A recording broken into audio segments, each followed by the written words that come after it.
Hi, I'm Chris Donnelly, a builder by trade, and today I'm going to show you how to fix a door that's sticking or rubbing on the carpet. We've got a door that's sticking in two places, at the bottom over the carpet and further up against the jamb. Using your line of sight, figure out how much needs to come off, then use a pencil to mark those spots. I'm planing the jamb first, being careful not to dig in or take too much off.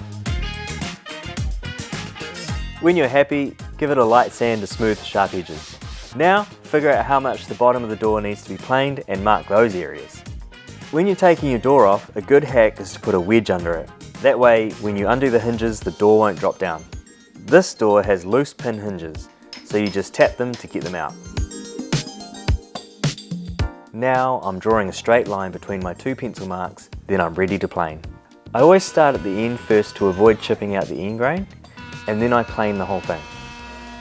Check that it's square, then use a block plane to get rid of the sharp edges. I always plane my end grain with a slight sideways motion. Give that a coat of Resene quick dry primer and put a coat of that on your door jamb too. And when those are dry, I'm using Resene Luster Crawl waterborne enamel for the top coat. Job done.